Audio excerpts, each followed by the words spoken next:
The world has become a more dangerous place than it already was. Unfortunately, a lot of leadership in the world are keen on playing all sorts of little games, and the wider vision is being ignored. It's a sad story as far as the Skripals are concerned. God bless them, God look after them. But the way it has been handled, and now the onward transmission to the US without access by their own country of birth, that is not going to assuage feelings. They asked for proofs, those were not supplied. It is said that those proofs were shown to foreign governments to their satisfaction. Well, foreign governments were shown the weapons of mass destruction that Saddam was meant to have and came together on that call. I think it's good to keep the world with you. Transparency is what is required. That, I'm afraid, is evasive. Remember the Arab Spring? Well, it never really got out of I beg your pardon. It never really got out of where it was born. And unfortunately, it never traveled west. It only came eastward first to Egypt, where it was used against an already falling dictator, and then to Libya, where it was used against the strongman, whereupon Taliban were brought in and used to bring the strongman's opponents to the fore, and a no-fly zone by NATO that encouraged that he be brought down by bombing, which is not part of the NATO original script. Well, whatever happened in the United Nations Security Council, we pointed out these facts when there was encouragement of Syria going the same way. And those that were leading people on to revolt against a horrible dictatorship in Syria, undoubtedly, seem to forget what happens if it doesn't work. Well, it didn't work, has it? I had always maintained, and I must say, my friend and colleague from India at that time had also maintained that Syria is a dangerous place. It took 500 years after the crusade to get Syria going somewhat.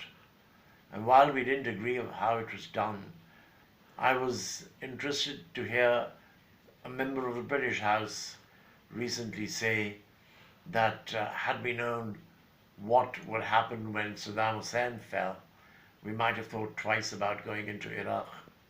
Well, that was manageable. This is not manageable. There were two, the Shias and the Sunnis, easy to play off against each other. Here, there were so many different races, so many different thoughts, so many different religions, so many different people put together in a way that had become very difficult to maintain, and it was held together by force. Well, we have seen that when it started falling apart, ISIS was born. That is not the first and last time something will be born there. There will always be things happening in Syria because it will now take 500 years to put it together again. And I don't think that is what is in mind. Already, Turkey has taken on the Kurds. Already, the NATO forces are feeling the pinch and are bringing in extra force to bear. Already, Russia is on ground there. Already, all the ingredients that can lead to an international war exist in Syria, which will not just last there. In all the places that have been handled weakly over time, when they were thought to be easy prey, these things will multiply. Look how Yemen has gone out of hand. I do not support what is happening anywhere, but it's sad to say that if you can expend 1 million people in Yemen, I wonder what you have already expended in Syria. And It's not going to be good. It's not going to be easy. There should be attempts made to bring together people rather than try and force them into various factions and arm them for it. Now, I think that it's important to put here the fact that this is not going away and it's not about to be ended. And no matter what Trump says, he's not leaving Syria alone for the very, very simple reason that Syria has to be uh, divided into various factions. You know that that is what the original plan was. It didn't work out. That is why at this crucial stage, even Israel seems to be bombing inside Syria. And of course, they have this policy of not to tell. Well, who are the people creating this mischief? They're all over, and there's response in mischievous tones as well. I feel Europe, as usual, is being dragged into it by the name of the West versus the East. A very sad situation. All these years that the West worked to bring about amity, to bring about amicable solution of crises, it's all going out of the window. Don't take in another few million people and embroil them in a world war, because you already have seen the result of the refugee crisis in Europe. You already have seen what all can happen. And let's not play smart. If Novichok was such a dangerous weapon, how come it did not do more harm to the Skripals? I'm glad they're safe, but the question is, let's think about this. We're using all these aspects as punitive measures. Let's be absolutely clear. You cannot defang Russia in this fashion.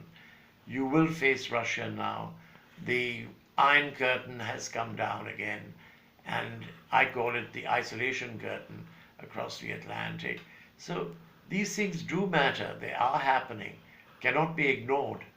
Let's at least realize that the immense damage to this region is going to be all Muslim to begin with, but it won't hold there. And I feel it's time that people start to realize, stop cutting each other to size in the name of religion. It doesn't really help issues, and it would be a very great thing if we, for example, saw the return of Ethiopian artifacts and religious artifacts to Ethiopia. Why do I bring this in? It's not a red herring. Let forces in this region be the forces. You cannot gut them and claim to represent them. Let everyone have a share of speaking. Let everyone have peace. And those who obliterate the peace, help those countries to strengthen and remove irritants, not bomb them or blast them to the end of the earth, but try and work through peaceful means. This ganging up must stop.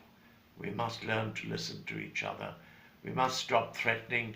We must stop all these matters that are leading to more acrimony, more hate, more outrage, and it's not stopping right here unless you stop it.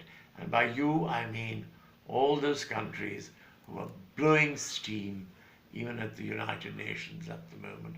It's good, air your, vent your feelings so we know who is saying what, but at the same time, for God's sake, try and bring people together. I have a letter in which I helped bring about an understanding when things were going out of hand in Syria, when I was on the Security Council. And I remember that moment, and everyone thought well of the fact that Pakistan had played such a constructive role. Well, let's do it again. Let's bring peace to the world. Thank you.